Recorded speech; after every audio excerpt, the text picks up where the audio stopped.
Oh, ça a été une des grandes voix d'RMC, des émissions de talk, de débat, de confidence aussi. Brigitte Lahaie, là, et l'amour et vous, elle revient sur RMC et numéro 23. Bonjour Brigitte Lahaie. Bonjour à tous. Bonjour. Je suis ravie d'être là. Bonjour notre ancienne collègue. Oui, absolument. Brigitte, on va se tutoyer, on va pas faire semblant, puisqu'on se tutoyait quand on travaillait ensemble. On t'avait pas entendu depuis maintenant plusieurs semaines, plusieurs mois, depuis cette déferlante, ce débat autour du Balance ton port, et notamment cette tribune que tu as co-signée et qui défendait la liberté d'importuner, indispensable à la liberté sexuelle, une tribune qui n'a pas toujours été très bien comprise. Il y a eu qui beaucoup surtout de pas été très lue. Qui n'a peut-être pas été très lu. Pourquoi revenir avec ce livre, Le bûcher des sexes, chez Albin Michel? Est-ce que c'est pas une façon de remettre de l'huile sur le feu? Non, j'avais envie, quand il y a eu ce phénomène Balance ton port, MeToo, j'avais envie d'écrire quelque chose pour justement un petit peu remettre les choses à égalité, si je puis dire, parce que j'en avais marre d'entendre que les hommes étaient tous dominés par leurs pulsions. Et puis je me suis dit, bon, je vais me faire un petit peu agresser, c'est peut-être pas la peine, donc j'ai juste signé la tribune. Et puis je me suis fait tellement agresser que je me suis dit, bon, ben voilà, le destin me rattrape, il faut que je fasse ce livre, et je l'ai fait. Et j'ai dit ce que je pense, et ce que je sais, et ce que j'entends depuis tellement d'années que je travaille sur toutes les questions de sexologie. Alors qu'est-ce que tu entends justement? J'entends des hommes qui sont malheureux, des femmes qui se conduisent comme des garces, j'entends des femmes qui sont victimes d'abus, j'entends des hommes qui se conduisent pas bien. Je veux dire, la balle est au centre. Il n'y a pas d'un côté des femmes victimes et des hommes salauds, quoi. Et je crois que si on veut garder cette séduction à la française, c'est quoi la séduction à la française? On a tous entendu parler du French Kiss, par exemple. C'est en France qu'il y a eu les premiers livres érotiques. Il y a déjà des mille et des cents. Donc, je trouve qu'on avait cette spécificité-là. C'est dommage d'aller dans comme les pays anglo-saxons, de tout légaliser. Tu crains un puritanisme qui finalement bloquerait toute relation de séduction entre les hommes et les femmes? Je ne le crains pas. Je veux dire, il est en train d'arriver. Moi, j'entends actuellement à la radio, sur une autre radio, puisque je suis maintenant ailleurs, des hommes qui m'appellent et qui me disent, je comprends pas, ma femme pense que je l'ai violée parce que ça fait 2 mois qu'on fait l'amour et qu'elle a plus envie. Oui, les gens sont paumés. Alors nous, ça va, on a peut-être un peu de culture, mais les gens du peuple ne comprennent plus. Ils savent plus ce que ça veut dire d'avoir envie, de le désir. Alors la question du consentement, on entend parler de consentement éclairé en matière de sexualité. Sincèrement, c'est du grand n'importe quoi. Mais parce que la sexualité, c'est de l'ordre de l'émotion, c'est pas de l'ordre de la raison. Et le consentement, c'est d'accord. Sauf quand on veut pas, on veut pas. Quand on dit non, c'est non. Il faut peut-être aider les femmes à plus facilement se respecter et à dire non. Il faut évidemment condamner tout abus sexuel, et il y a vraiment du boulot à faire. Ça, c'est évident. Je l'explique suffisamment dans le livre. Je suis pas en train de dire que tout va bien. Non, tout va pas bien. Parce que tout le débat était quand même parti de ce Balance ton port, de femmes qui avaient subi des agressions, qui avaient été forcées ou forcées au nom de la puissance hiérarchique de l'un, ou d'une carrière à faire pour l'autre, quoi. Voilà, c'était parti de là. Balance ton port, c'est-à-dire, vous aussi vous avez été victime, venez le dire, venez le raconter, venez nous dire qui sont ces salauds, quoi, en fait. Bien sûr, mais de penser que parce qu'on a été victime, on va rester victime, c'est pas non plus la solution. Et je trouve que dans ce mouvement-là, on est en train d'empêcher aux femmes de se libérer d'un rôle de victime aussi. Et c'est ça aussi qu'il faut entendre dans ce que j'explique dans le livre. Bien sûr que c'est terrible, un abus sexuel, mais on peut-être quand même aussi dire à certaines femmes que si elles veulent, elles peuvent aller mieux. Et c'est pas le discours actuel qu'on entend. Parce que là, en fait, on les enferme selon toi, avec ce discours, dans le rôle de victime. On est quand même un peu dans une société très victimaire en ce moment. Ceux qui ont la parole, c'est les victimes. C'est pas ceux qui s'en sont sortis. La résilience, aussi, on a un peu tendance à oublier que ça existe. Ouais. Et donc, le mouvement MeToo, c'est quand même un mouvement de femmes qui, au nom peut-être de quelque chose de très grave, attention, encore une fois, je respecte celles qui ont subi ce genre de choses, mais c'est quand même un mouvement où je suis victime, j'ai droit à la parole et c'est moi qui ai raison. Et c'est un petit peu trop dans un sens. Et c'est pour ça que j'ai écrit ce livre, pour aller un peu dans l'autre sens. Il y a des femmes qui ont subi des choses terribles et qui aujourd'hui vont très bien. Et c'est celles-là aussi à qui il faut donner la parole. Il y a des propos qui avaient choqué. Il faut y revenir, notamment face à Caroline de Haas, quand tu as dit que certaines femmes pouvaient même jouir en étant violées. Oui. C'est un propos qui a été jugé très violent, notamment par les femmes qui ont été victimes de viol. D'abord parce que c'était moi qui l'ai dit. Oui. Donc je suis sûre que si c'était un médecin sexothérapeute qui l'avait dit, Foldes l'a dit, et ça n'a pas fait polémique. Et Foldes, c'est un type qui a spécialisé dans la reconstitution du clitoris, donc c'est quelqu'un d'éminemment important dans la médecine de reconstruction. Que je connais bien. Et oui, que tu donc en fait, c'est parce que c'est toi qui as dit ça. Évidemment. Puis on a sorti la phrase de son contexte. Et puis évidemment que je ne suis pas en train de justifier le viol, et je ne suis pas en train d'être du côté des porcs. Expliquer la complexité de la sexualité. Ça fait des années que je donne la parole à des femmes victimes et à des hommes victimes, parce qu'il y a aussi des hommes victimes d'abus sexuels. Ça m'a terriblement blessée, parce qu'en fait, j'avais l'impression, mais il faut surtout pas s'y tromper, j'avais l'impression que j'avais acquis mes lettres de noblesse. Et puis c'est revenu en bon moment. Je me sens ému de reparler de cet épisode. Parce que c'est une façon finalement de te décrédibiliser tout d'un coup et te dire. Non, vous êtes renvoyé à l'actrice porno, à une espèce de traînée, quoi, en fait, c'est ça. Oui, bien sûr. Voilà, parlons clairement. Mais oui, ce que tu dis dans le livre, quoi, d'ailleurs. Mais je suis d'accord, oui. Donc c'était du mépris. Mais tu t'es senti un peu seule à ce moment-là, Brigitte? Ce jour-là, oui. Le lendemain, ça va, mais ce jour-là, oui. Mais dans les jours qui ont suivi, parce que tu es très populaire sur MC. Tu as libéré la parole de bon nombre de femmes, d'hommes aussi. Tu as quand même reçu des témoignages de soutien quand même après cet affrontement. Mais dès le lendemain, j'ai tout, et donc Pierre Foldes d'ailleurs. Oui. J'ai eu plein de gens qui m'ont dit mais tu as raison, continue, etc. Ici dans les grandes gueules, Étienne Big. Ah oui, non mais alors. Moi, en plus, c'est très pragmatique. C'est-à-dire, je n'avais pas d'avis particulier, sauf que j'ai participé très nombreuses fois aux émissions de Brigitte, que j'ai entendu des femmes parler de leur sexualité dans ton émission, et que je me suis dit quand même, si Brigitte dit ça, c'est quand même qu'elle sait ce qu'elle dit, quoi. Ça fait 15 ans qu'elle écoute des femmes qui parlent de leur sexualité. Si elle dit un truc comme ça, c'est pas qu'elle a été le chercher dans un bouquin du sud-est des États-Unis en disant je vais trouver Non, c'est parce que tu as accumulé suffisamment de savoir, et je trouve que devant, moi j'avais pas d'idée, mais devant des gens qui ont écouté tellement de femmes parler, on est obligé de dire si elle le dit, oui, je pense que c'est vrai. C'est pas une théorie comme ça qui se fonde sur rien. Mais ce que j'ajouterais même, c'est qu'au moment où je dis ça, c'est d'abord pour arrêter Caroline de Haas qui est en train de nous dire qu'on peut pas se remettre de quelque chose, d'un traumatisme. Moi, je me suis remise de 3 années de porno, par exemple. Bref, et c'était aussi pour montrer que le corps, il est pas tout blanc ou tout noir, c'est très complexe. Et c'était aussi pour dire que celles qui ont joui lors d'un viol, c'est encore plus compliqué pour elles de s'en remettre. Donc il faut peut-être à un moment donné arrêter d'avoir un discours très dogmatique sur ces avant de te donner la parole, juste, tu dis plus ça va, plus on fait peur aux hommes. Et tu as cette phrase dans le livre en disant on risque de détourner les hommes de leur lit. En fait, avec cette guerre des sexes qu'on a rallumée. Mais il y a de plus en plus d'hommes qui sont devant Internet à regarder des films porno et qui ne vont plus vers les femmes. Il y a même des amis homosexuels qui me disent que certains hétéros commencent à les draguer parce que au moins là, il n'y a pas de problème. Non, il y a un vrai souci. Et ce souci, moi, je le ressens aussi en consultation.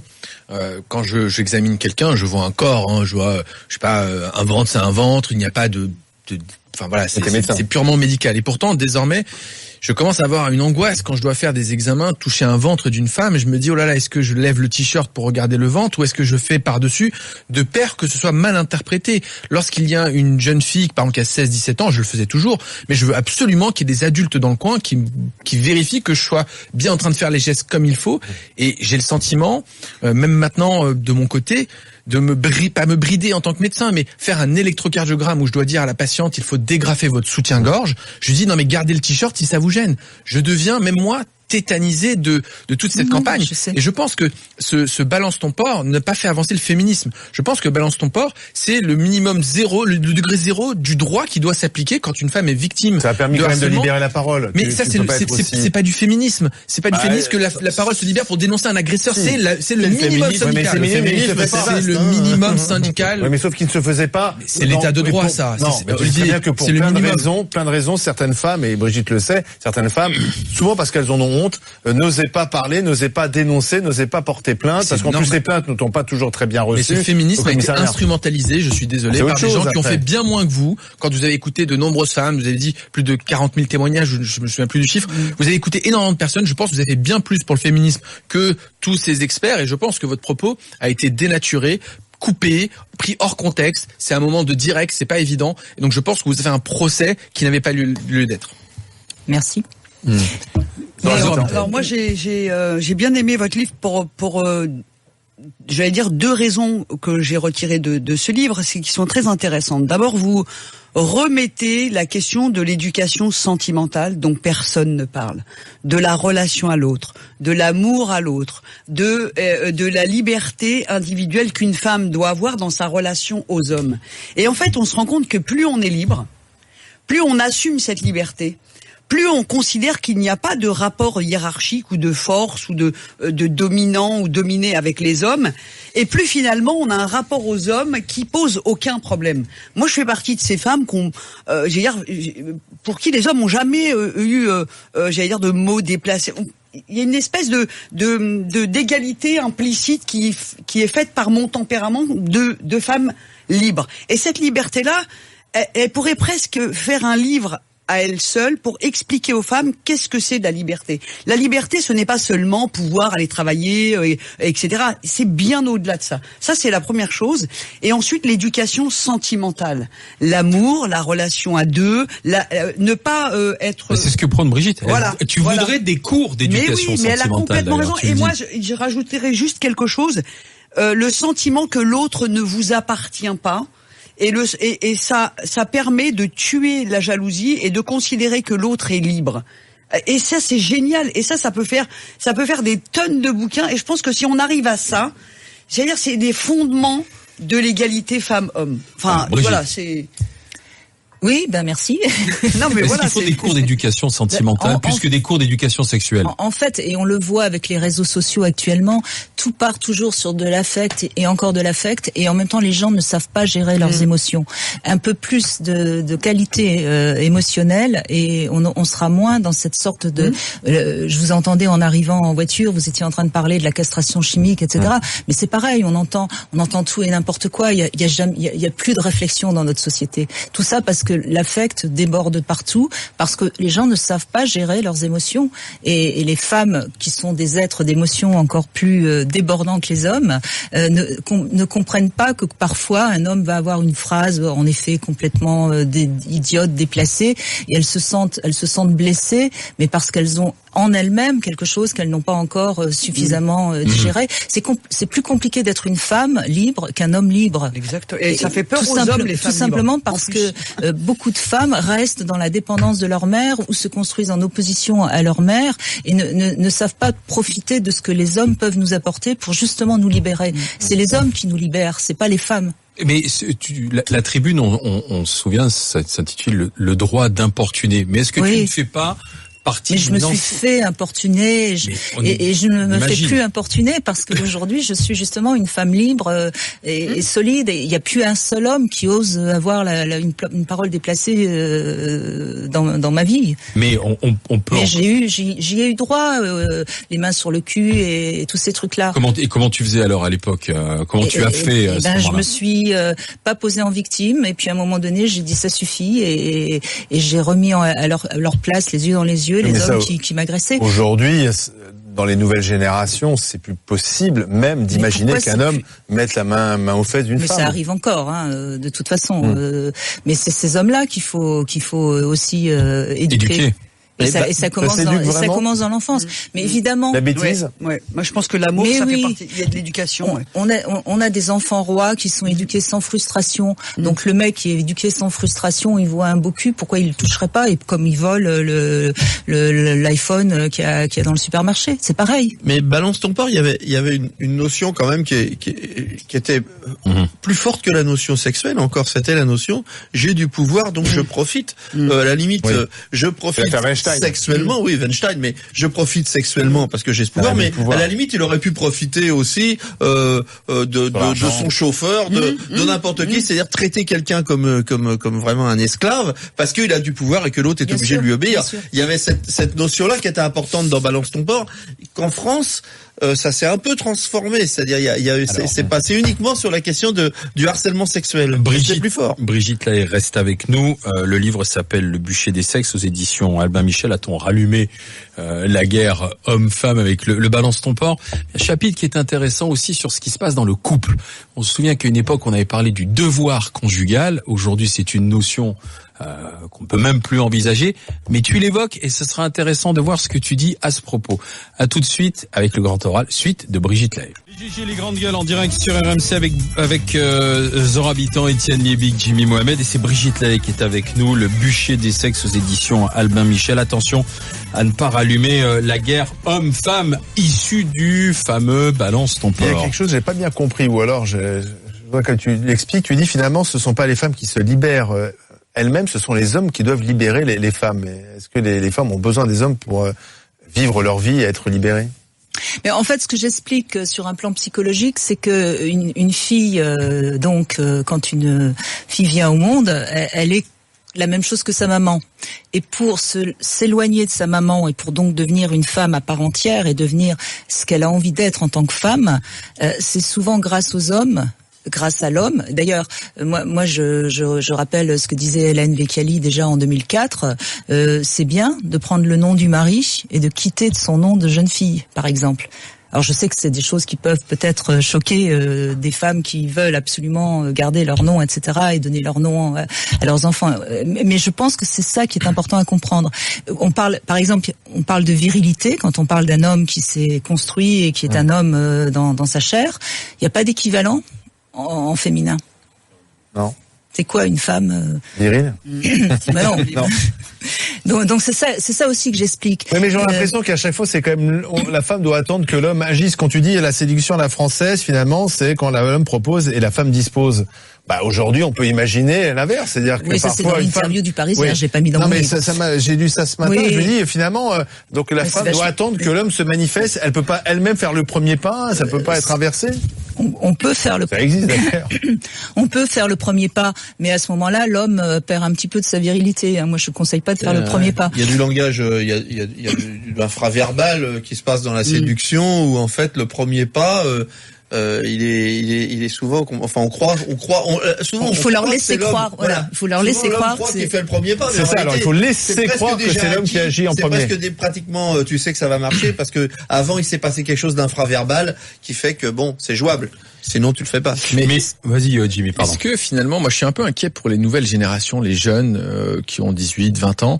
Moi, j'ai grandi avec Facebook, les réseaux sociaux, mais néanmoins, je suis un peu inquiet avec les nouveaux sites de rencontres, notamment des applications, qui nous font consommer des relations comme on consommerait n'importe quel bien qu'on pourrait acheter. Notamment, il y en a une, alors pas vous faire de la pub, mais Tinder que tous les jeunes connaissent, qui nous géolocalise et qui, si on aime bien la personne, on clique dessus. Si la personne en retour, like aussi, et ça nous met en relation. Comme moi, je pourrais chercher une station essence dans mon GPS quand je n'ai plus d'essence. Je me dis, tiens, j'ai une Esso, j'ai une Total, j'ai une BP, la moins chère, c'est celle-ci, c'est la plus intéressante. Est-ce que vous trouvez pas que toutes ces applications qui sont censées nous rassembler, finalement, font qu'on est de plus en plus seuls et de plus en plus éloignés des autres? En fait, oui, voilà, c'est ça. On consomme l'acte. Le sexe et l'amour subit aussi ce courant de consommation qu'on voit dans tous les domaines. C'est pour ça que je parle d'écologie relationnelle. Je pense qu'à un moment donné, c'est plus intéressant d'essayer de faire durer son histoire d'amour que de dire finalement il me convient plus, hop je le change et j'en prends un autre. Parce qu'à l'arrivée, on sait très bien que les femmes ou les hommes qui vivent des aventures comme ça successives, ils s'enlacent et à un moment donné, ils recherchent quoi? Ils recherchent un peu plus l'amour. Dans le livre, il y a peut-être un petit passage qui va reprovoquer quelques polémiques, ma chère Brigitte. Il n'y en a pas qu'un. Il n'y en a pas qu'un, mais c'est quand tu parles du couple, de la relation homme-femme dans le couple marital, et que tu dis chaque femme devrait comprendre que la libido des hommes est à la base de leur identité. Alors tu dis, je ne suis pas pour rétablir le devoir conjugal, le mot devoir selon moi ne coïncidant pas avec le mot plaisir, mais tu dis, mesdames, faites attention aux besoins et aux désirs de vos hommes. Ben oui, bien sûr, bien sûr. Mais vous savez qu'il y a récemment eu une condamnation et un divorce autorisé parce que justement la femme se refusait. Dans le couple, la sexualité fait partie de l'engagement. Oui, mais si une femme dit dans le couple, j'ai plus envie, même si mon mec il a envie, si j'ai plus envie, j'ai plus envie, quoi. Faut se séparer, hein. Non, mais oui, mais peut-être qu'elle l'aime autrement et qu'elle a pas plus forcément envie du contact physique ou de coucher avec lui. Je vais parler à ta femme, là. J'étais sûr en disant. Moi, j'ai rien dit. J'étais sûr. La perche était. Au moment où je le disais, j'étais sûr que Brigitte allait me faire ça. Non, mais oui. Encore une fois, je suis pas en train de dire que les femmes doivent accepter le désir du mec, mais ça se discute. S'il y a plus de rapport sexuel dans un couple, il y a peut-être quelque chose à comprendre. Et en plus, pour ces femmes qui se refusent à la sexualité parce qu'elles sont devenues mères, parce qu'elles ont pris du poids, parce qu'elles ont eu des abus, parce que ça aussi, beaucoup de femmes malheureusement renoncent à la sexualité parce qu'elles n'ont pas fait le travail pour se libérer des abus sexuels qu'elles ont vécus. Donc je suis aussi très à l'écoute de ces femmes-là. Mais il faut qu'elles comprennent que pour elles aussi, c'est une punition de refuser. Ce que je veux dire surtout, c'est que beaucoup de femmes vont refuser la sexualité parce qu'elles considèrent que l'homme n'est plus assez intentionné, parce que l'homme fait, parce que ça. Mais elles se rendent tout aussi malheureuses. Passe par la sexualité, parce qu'aujourd'hui, alors tout passe pas par la sexualité. Il y a la tendresse, il y a plein d'autres choses. Aujourd'hui, des groupes de femmes se constituent. Alors c'est très anglo-saxon. No sex. Voilà, dire no sex, c'est-à-dire on existe en tant que femme par nos capacités professionnelles, par notre intelligence, et le sexe, on s'en fout. Le sexe, ça viendra. Voilà. C'est au-delà de l'abstinence, c'est la sexualité totale, quoi. Tu as peur que ça puisse arriver éventuellement chez nous, ça, Brigitte? Mais si elles veulent plus de sexe, moi personnellement, je n'ai pas jugé. Il y a une affirmation féminine derrière. Et dire voilà aujourd'hui comment la femme peut et doit exister. Oui, s'il y a un courant féminin comme ça, c'est leur choix. Moi, encore une fois, je ne suis pas en train de dire que tout le monde doit faire ce que je dis et ce que je pense. C'est ma vérité, c'est pas la vérité absolue. J'ai pas cette prétention. Il y a, moi je suis assez d'accord, c'est dans le sens où dans les couples on n'énonce pas les choses et on les dit pas. Et c'est vrai que le problème de la libido, chez beaucoup de femmes, pour des tas de raisons, le fait de ne pas dire à son partenaire je n'ai plus envie ou je ne veux plus, parce que tu t'y prends mal, tout simplement, parce que parfois c'est à cause de ça. Il y a un tabou où il y a l'homme doit être performant, doit tout. Et en fait, il faut que les femmes elles comprennent que ça c'est pas une punition, c'est du plaisir. Donc de réparer ce qui ne va pas, c'est aussi avoir une relation de couple. Mais je comprends pas, parce que le sexe n'est plus un tabou. Le sexe, il est partout. Il est sur les réseaux sociaux. Il est sur les vidéos. Aujourd'hui, un ado a tout de suite accès à ces vidéos. On en parle. Brigitte, tu as beaucoup de succès. Il y a des livres. C'est plus un tabou. C'est plus un tabou, le sexe, mais la sexualité reste un tabou.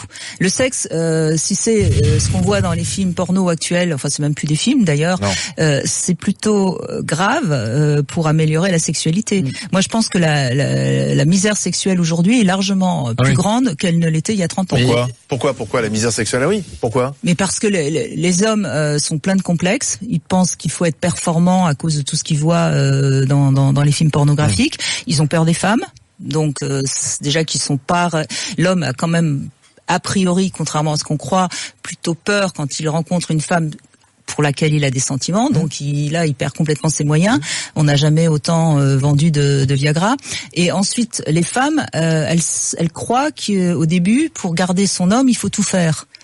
Et elles ont en plus tendance à aller sur des sites de rencontres et à coucher le premier soir avec le premier abruti. Et le lendemain matin, elles se dégoûtent, ou elles ont honte, ou elles se disent c'est pas ce que je cherche. Voilà où on en est. Mais moi, j'avais constaté avec les ados. C'est la vérité. J'avais constaté avec les ados que, par exemple, et c'était pas dû à la pornographie en tant que telle, mais plutôt dû à l'intervention préventive des adultes systématique sur le fait que la sexualité, quand on parle de sexualité à des ados, on ne leur parle que de maladies. Mais oui. On ne leur parle jamais de plaisir parce que ça c'est pas bien, c'est pas très pédagogique. Donc on leur parle que de maladie. Et on était arrivé, et en plus on projette notre propre sexualité de la pénétration par exemple sur des ados qui eux seraient plutôt sur une sexualité du touche pipi. Et du coup j'avais remarqué ça avec les ados, c'est qu'on avait complètement squeezé la période 14-18 ou 14-16-17 qui était un peu du touche pipi avec un copain copine. On faisait ça discrètement, mais il y avait pas on passait pas à l'acte de façon. On l'avait squeezé squeezés parce que notre discours était basé sur tu as quelqu'un, alors mets un préservatif et parce que là tu risques de prendre cher. Et en fait, c'est vraiment c'était nous les responsables, hein, plus que la porno. Hein. C'est plus l'éducation, sentimentale et la sexualité au sens noble. Celle des profs et des intervenants. Au sens noble, au sens propre et noble du terme, qui doit être enseigné. L'éducation sexuelle, c'est pas les parents qui vont expliquer à leurs enfants. Non, justement, j'ai envie de dire. On doit se faire soi-même aussi. Bien sûr. Je pense qu'à l'école dans les aussi. rapports hommes-femmes. Oui, sur le tas, oui, et donc forcément avec des échecs, mais c'est aussi les échecs. Moi, ma sexualité au début, elle a connu plus d'échecs que de réussites, mais aujourd'hui, c'est. Donc aujourd'hui, on est dans la performance. Aujourd'hui, ça va. On a plus le droit à l'échec, le droit à l'erreur. C'est-à-dire que on a un peu l'impression que une femme qui la première fois s'est retrouvée dans une soirée où elle a un peu bu et puis elle se fait un peu bousculer et puis finalement elle a un rapport sexuel mais qu'elle était peut-être pas vraiment désirante parce que un peu le lendemain elle peut porter plainte pour viol. Et ça, c'est quand même grave, parce que ça veut dire quoi ? Ça veut dire que la femme n'est pas capable d'être lucide de ce qu'elle a envie et de ce qu'elle n'a pas envie. C'est donc la responsabilité de l'homme ? Non, moi je me refuse à ça. Je crois qu'il faut laisser aux femmes. Il y a quand même une part de responsabilité. Il y a quand même la responsabilité de l'homme. L'homme, il n'est pas complètement irresponsable dans cette histoire. On n'est pas des choses. Oui, d'accord, mais on peut pas dire que l'homme n'a rien à voir et qu'il a que ses pulsions. C'est les deux. Oui. Mais c'est les deux. C'est la conjugation des deux. Et moi, c'est quand même humiliant pour une femme de dire qu'à un moment donné, on n'est rien, on n'a pas de cerveau, on est vulnérable et on n'est pas capable de. Quand on est un peu stone, on n'est plus capable de décider et on n'est pas capable d'assumer quand on a fait une connerie. L'homme doit aussi voir si l'homme doit aussi assumer il abuse ou pas, quoi. Non, mais attendez. En tant que femme, ça m'est arrivé de me réveiller le matin et de me dire franchement, j'aurais mieux fait de m'abstenir.